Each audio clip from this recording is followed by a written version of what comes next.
Welcome back to Unlocked Freedom from Addiction, where you are working to overcome your addiction and discover what it is like to live a life free of the pain and negativity that it brings. In the last session, we looked at what your motivation for quitting needs to be.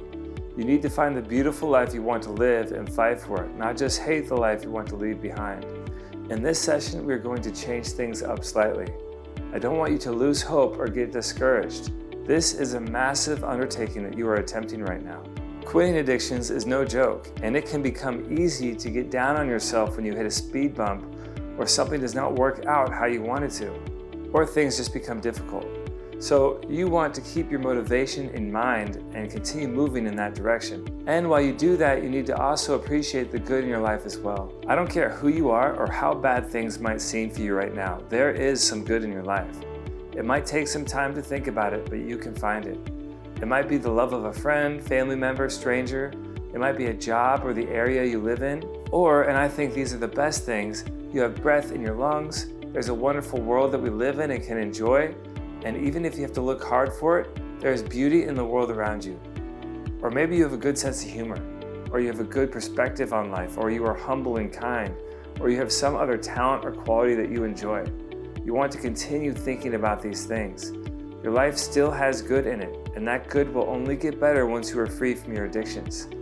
Take some time to make a list of the good and beautiful things in your life. Grow in your gratitude for these good things, because it is truly amazing that they are there in your life.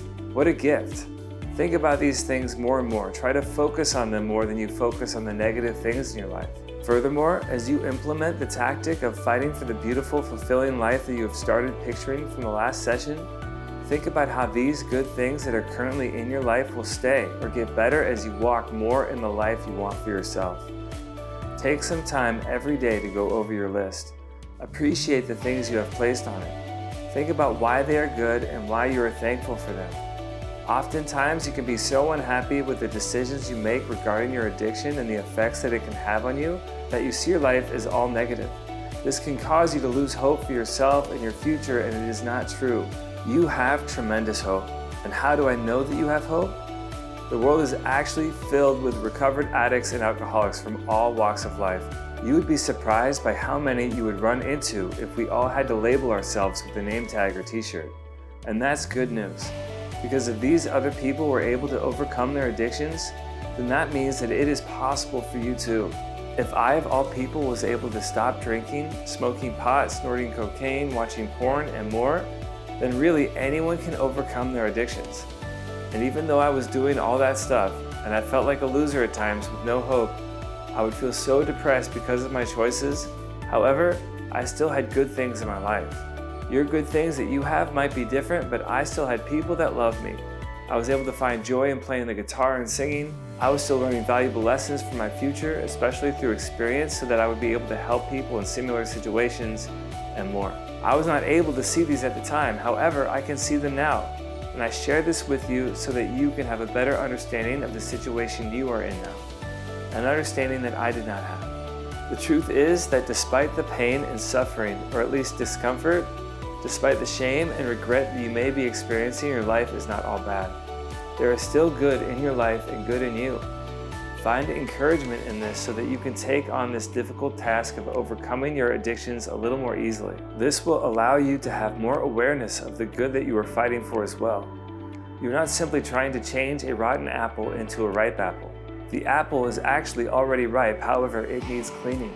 You are not bad and you sometimes do good. You are good and you sometimes do bad. And in the case of your addiction, you are struggling with a terrible habit of doing bad things. However, you can get cleaned up, you can grow, and this is another good way of thinking of overcoming your addiction. You are outgrowing it. When I was a kid, I was kind of a picky eater. I actually missed out on a lot of amazing foods like shrimp, cottage cheese, and grits because I assumed that they did not taste good. I grew out of this behavior years ago and I'm better for it. Plus, I still pretty much have the good things in my life that I had before I gave up this behavior. So too can you grow out of your addiction and still have the good things that you have. What's more is that your life will get better once you do grow out of your addiction. Much like my food options have increased, so too will many things in your life increase. So take stock of the good things that are in your life right now. Appreciate them and recognize how much value you still have. If you focus on these things, it will make growing out of your addictions much easier.